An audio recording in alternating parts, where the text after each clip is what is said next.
Vale, el título de esta presentación es El santuario y el último remanente.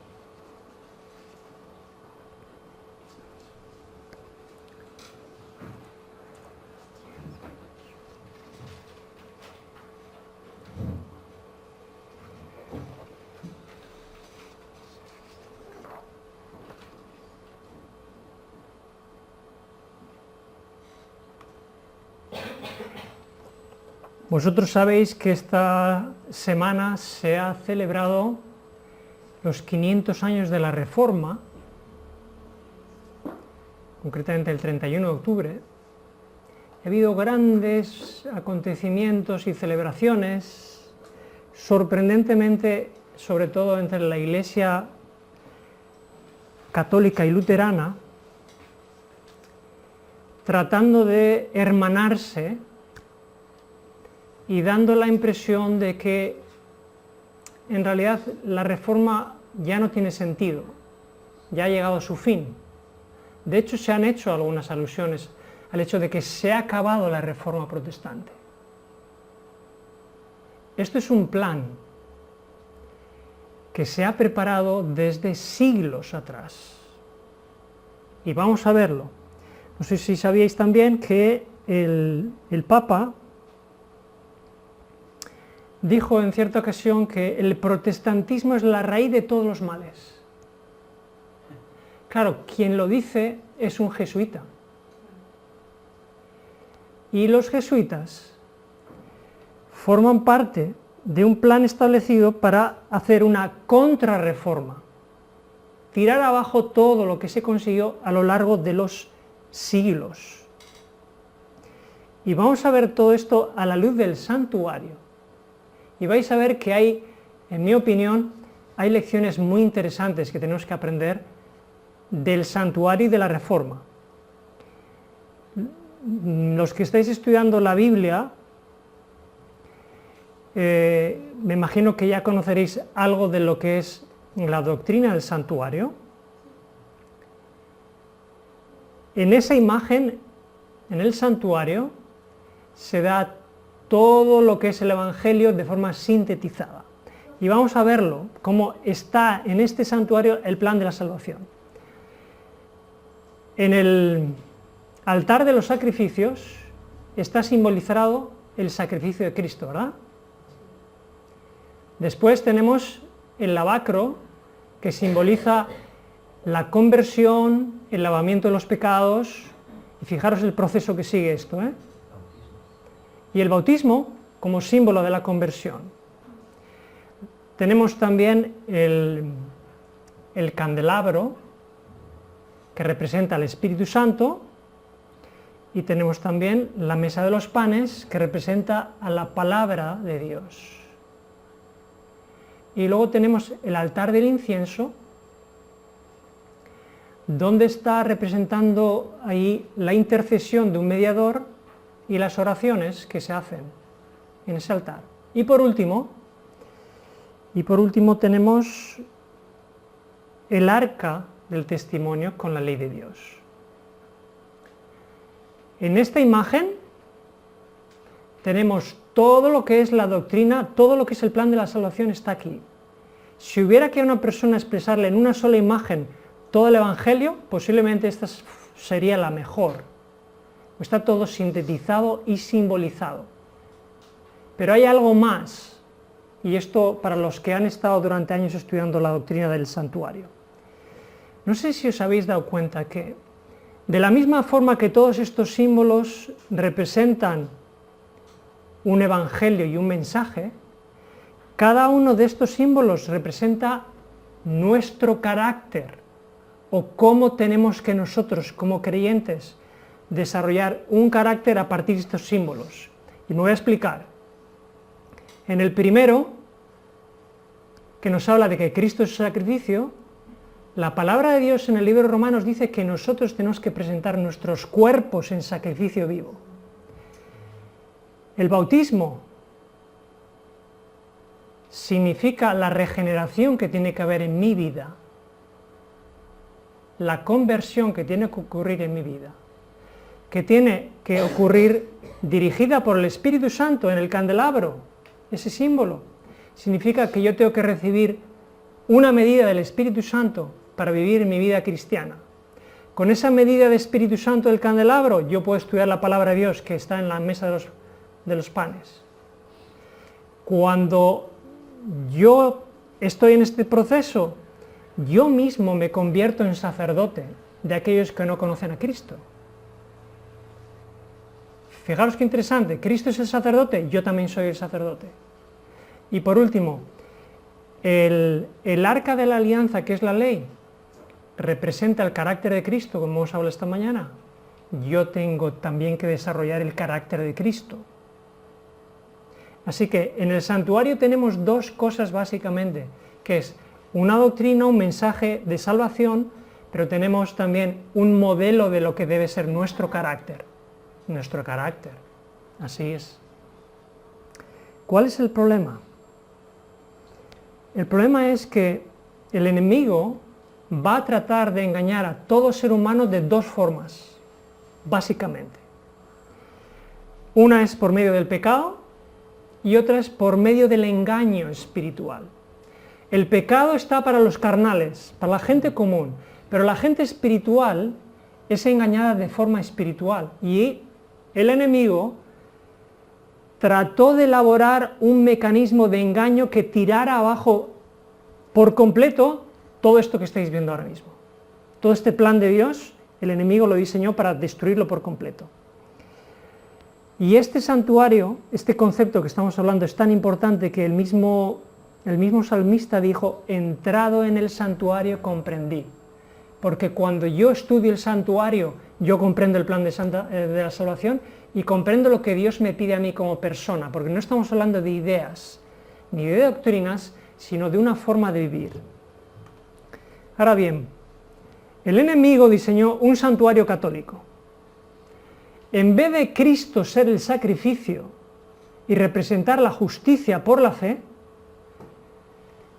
ellos diseñaron la penitencia por la cual cada uno por sus propias obras se puede salvar. Vaciaron el baptisterio o el lavacro, lo vaciaron de agua hasta reducirlo en una pequeña cantidad de agua para colocarla en la cabeza de una persona, tirando abajo por tierra la doctrina del santuario, del bautismo en este caso. En vez de la luz del Espíritu Santo, colocaron velas en las iglesias para alumbrar en medio de la oscuridad espiritual.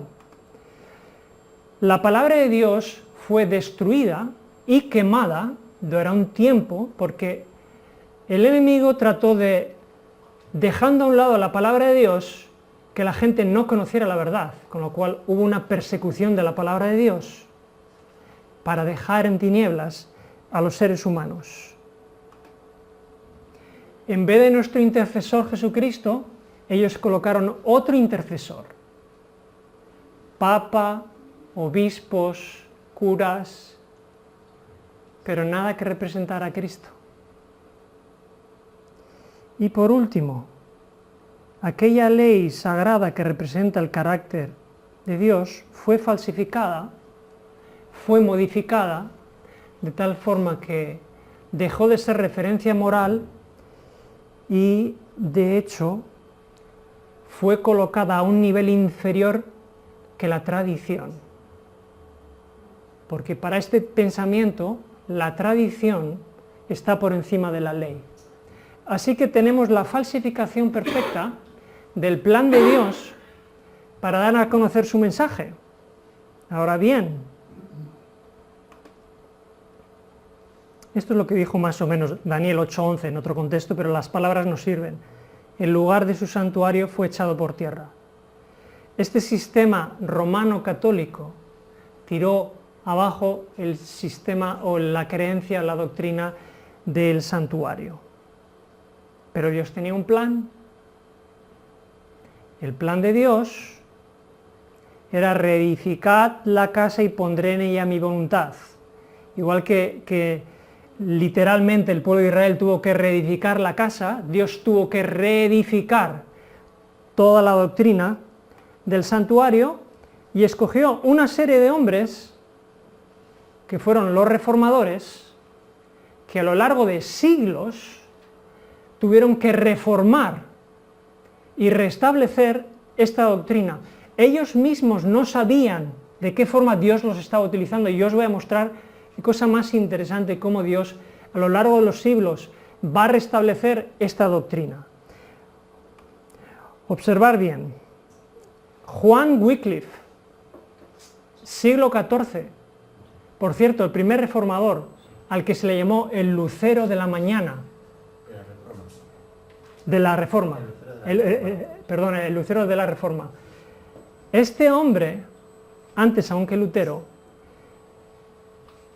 posiblemente el pionero de la verdadera Reforma, obviamente, un hombre inglés que fue capaz de traducir por primera vez la palabra de Dios al idioma inglés. Y Dios escogió a este hombre para que a través de él luego esa versión se pudiera traducir para extender el Evangelio, porque en ese momento había tinieblas espirituales en el mundo y especialmente en Europa. Este fue el primero. Una vez traducida la Biblia, apareció Lutero para restablecer la justicia por la fe, que no es otra cosa que Cristo es el único que nos puede dar la salvación. Ningún esfuerzo humano, como decían los católicos, puede colocarnos en el camino de la salvación. Luego vino Juan Smith en el siglo XVI. ¿Y quién fue Juan Smith? Juan Smith fue el fundador de la Iglesia Bautista. Así como Lutero fundó la Iglesia Luterana, luego vino Juan Smith para reformar más aún este concepto e introdujo otra vez el concepto del bautismo, y de él surgió la Iglesia Bautista. Curiosamente. El siguiente, Juan Calvino. Juan Calvino, que fue obviamente el fundador de la Iglesia calvinista, habló de la necesidad de no depender de intermediarios humanos, sino nosotros acceder directamente a Dios sin ninguna intercesión de ningún papa o obispo. Y luego vino Juan Wesley, que enfatizó la idea de que necesitamos el Espíritu Santo para poder vivir una vida de santidad. Y por último, ¿quién llegó al final? ¿Quién llegó para restablecer el arca con la ley? Como pionero de un movimiento que iba a restablecer. Guillermo Miller, pionero del movimiento adventista.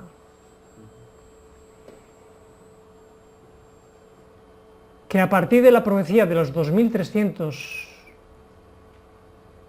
días, abrió el entendimiento de un grupo de personas y les hizo entender la doctrina del santuario celestial, y ese santuario celestial donde hay una ley, llevó al punto en un momento dado en que el movimiento adventista aceptó toda la ley de Dios como todavía vigente, porque si hay una ley en el cielo, ¿cómo no la va a haber en la tierra? Fijaros que desde Wycliffe hasta Miller pasan siglos hasta que Dios restablece toda esta doctrina. Y esta es una lección que tenemos que aprender también. Nosotros, los seres humanos, que tenemos siempre prisa para hacer todo prisa, rápido y corriendo, Dios nunca tiene prisa. Dios podría haber hecho la creación en un solo día o en un solo segundo. Y Dios siempre toma su tiempo para hacer las cosas, igual que en este caso. Pero, paralelamente a todo esto que habéis visto, desde el siglo XVI surgió un movimiento a partir del Concilio de Trento para ir en contra de la reforma que Dios había programado. Y en este Concilio de Trento, dos cosas sobre todo querían ellos conseguir, y era mantener inalterables todas las doctrinas del papado, y número dos, diseñar un ataque contra la doctrina de la reforma. Este fue el plan que corrió paralelamente al plan que tenía Dios, porque las fuerzas del bien y las fuerzas del mal siempre han estado en conflicto desde que Satanás se rebeló.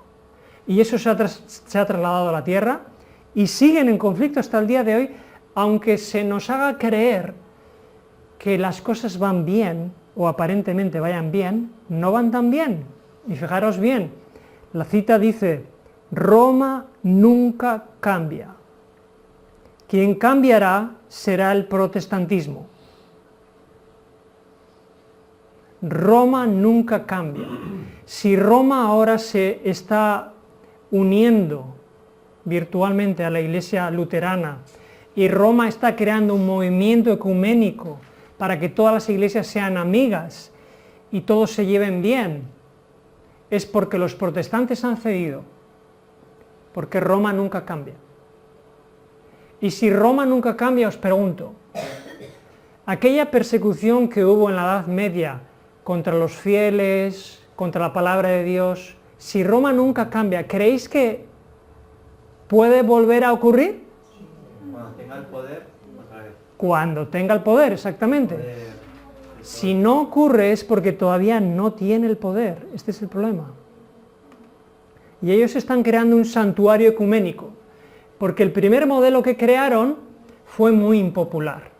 Había que perseguir a la gente, era un modelo europeo, porque estaba restringido el catolicismo a Europa, pero ahora somos ya más globales y más universales.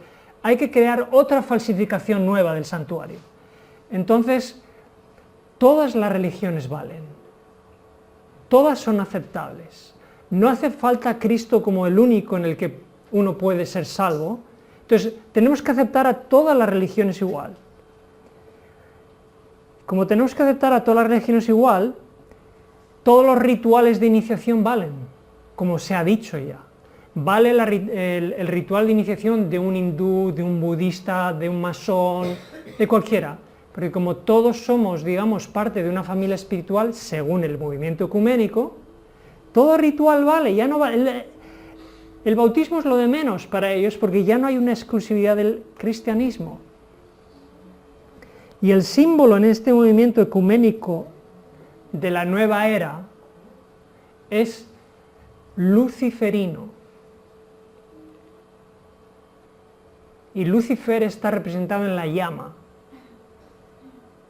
de las antorchas, en la luz interior de la nueva era, en la luz interior del hinduismo, ¿de acuerdo? Ya no hay Espíritu Santo.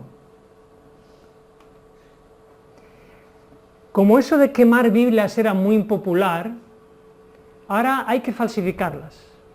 Hay que crear tantas Biblias como sean posibles hacer para confundir, pero no solo eso, no solo vale la Biblia, porque vale el Corán, vale un libro sagrado del budismo, y todos los libros valen, porque ahora todas las religiones valen.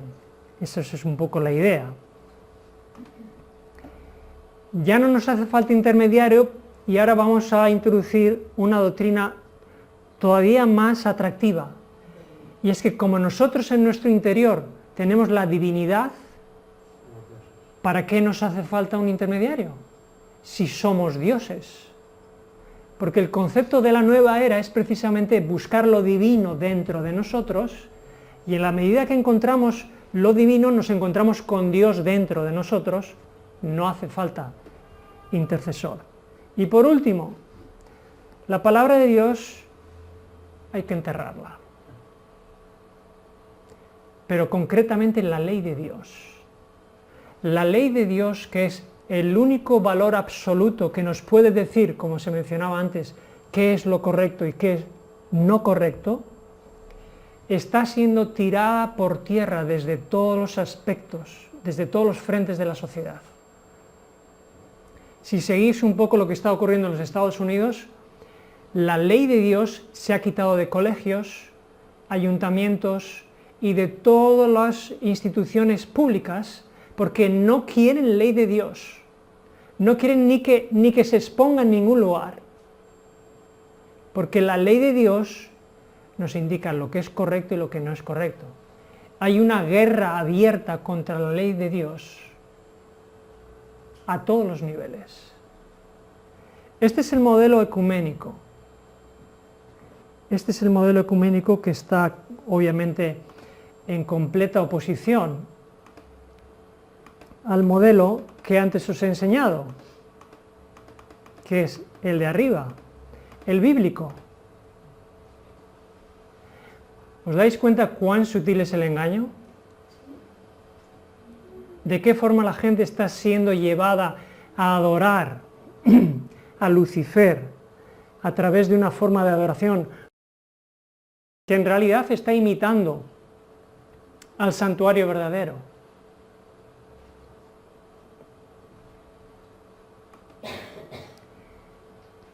Dice la cita, Satanás ha obtenido el dominio de las iglesias apóstatas. Ese santuario que habéis visto, apóstata, es el medio por el que Satanás obtiene el dominio, fijaros, de las iglesias apóstatas. Las iglesias que Dios utilizó para crear una reforma hasta llegar al arca de la alianza con la ley, esas mismas iglesias están yéndose ahora a Roma, incluida la luterana, y son ahora iglesias apóstatas, también llamadas hijas de Babilonia. Este es el ambiente en el que nos encontramos en este punto, en el que, como he mencionado al principio, se nos dice que se ha acabado la reforma. Bueno, para algunos puede ser que ellos crean que se ha acabado la reforma, vamos a ver. Este es un texto de gran interés por lo siguiente. Este texto es el que divide el Apocalipsis en dos. Y este texto que dice, el templo de Dios fue abierto en el cielo y el arca de su pacto se veía en el templo, es muy significativo, porque cuando en esta tierra, en este mundo, se nos haga creer que la reforma se ha acabado, que no hay en el cielo una ley, y que en esta tierra, aquí donde estamos viviendo nosotros, ya no hay, y no tiene importancia ni la palabra de Dios ni la ley, dice ese texto que el templo de Dios fue abierto en el cielo, y el arca de su pacto se veía. ¿Y qué es lo que hay en el arca del pacto en el cielo? Precisamente la ley, así es. Apocalipsis 14:1 dice, los 144.000 tenían el nombre del Cordero y de su Padre escrito en la frente. ¿Qué quiere decir esto? Los sellados. ¿Qué significa el sello? ¿Qué representa el sello? La santidad, muy bien. El carácter de Dios. Os pregunto,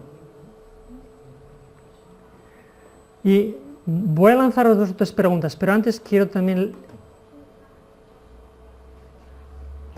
leer esta cita. Cuando el carácter de Cristo sea perfectamente reproducido en su pueblo, entonces vendrá Él para reclamarlos como suyos. ¿Qué es lo que dice ahí que tiene que ocurrir en nuestra vida para que Cristo venga? Un cambio tremendo para funcionar a Jesucristo, para que estemos preparados, y cuando Él vea que hay 144.000... Vale. En 144.000 personas tiene que ocurrir esto para que Cristo venga. Yo os pregunto, ¿ha ocurrido ya? Entonces os pregunto otra pregunta además. ¿Tiene que ocurrir? ¿Tiene que haber una reforma en nuestros caracteres? Entonces, ¿ha acabado la reforma? No. Entonces la reforma no ha acabado porque nuestros caracteres no han sido reformados al punto de que estemos reflejando el carácter de Cristo. ¿Veis el engaño tan grande? Se le dice a la gente, la reforma se ha acabado, pero es que la reforma protestante no era solamente una reforma teológica, era una reforma del carácter del ser humano. Porque lo que Dios está esperando para volver no es una doctrina teológica, es el reflejo de su propio carácter en 144.000 personas, que lo que estén diciendo es, estas personas son el templo de Dios en la tierra que está reflejando el templo de Dios en el cielo. ¿Os dais cuenta de interesante? Todos los elementos del santuario reflejados en el carácter de un grupo de personas que estarán esperando a Cristo. Y ahí se verá la ley. Y ahí se verá la ley, claro que sí. En ese santuario. Y en ese santuario que acabas de mencionar, que se verá la ley, vamos a Vamos a unir esa idea con Apocalipsis 3:12 que dice, al que venciere, yo le haré columna en el templo de Dios. Fijaros qué promesa más bonita. Los 144.000 que estarán representando en la tierra el templo de Dios van a ser parte del templo de Dios en el cielo. No habrá otro ser humano en la historia que tendrá este privilegio. Solamente los 144.000 serán columna en el templo de Dios, ningún otro. Ningún otro tendrá el privilegio de estar tan cerca de Dios como los 144.000. ¿No os parece interesante? Y escalofriante. ¿Sabéis cómo llama Dios a esta obra que tiene que ser hecha en los 144.000? La obra que llama es esta, el misterio de Dios. El misterio de Dios, vamos a ver si... Aquí. El misterio de Dios se consumirá. Vaya, me va atrás. Se consumará, exactamente. El misterio de Dios se consumará. Se concluirá. El misterio de Dios es que nosotros que somos barro, que hemos nacido con una naturaleza pecaminosa, podamos ser transformados, convertidos a la imagen de Dios, y que podamos estar reflejando el carácter de Dios cuando Él venga a la tierra y pueda luego hacernos columna en el templo de Dios. Ese es el misterio de Dios que Dios quiere que ocurra en nuestras vidas. La pregunta que yo tengo que haceros: ¿tenemos el carácter del Cordero?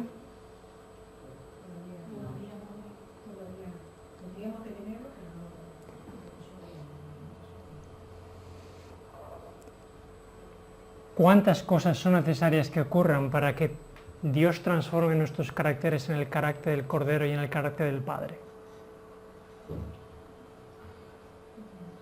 ¿Sabéis lo que tiene que ocurrir? Que pasemos por las pruebas, que pasemos por el fuego, que pasemos por la persecución, para que toda la escoria que hay en nuestras vidas sea quemada y Dios pueda formar un carácter. Yo desearía que cada uno de los que estéis aquí podáis formar parte de los 144.000. La reforma no se ha acabado. La reforma tiene que ser hecha en nuestros caracteres, y en la medida que sea hecha esa reforma, seguiremos protestando. Tenemos que seguir protestando, porque va a haber una gran cantidad de personas engañadas por Babilonia, a los cuales tendremos que decir: salid de ella, pueblo mío, porque Dios está preparando un pueblo. Por eso, ni la reforma ha terminado, ni el protestantismo ha terminado. La reforma y el protestantismo terminará el día antes de que Cristo venga a esta tierra. Que Dios pueda hacer que nosotros estemos dentro de esos 144.000. Amén.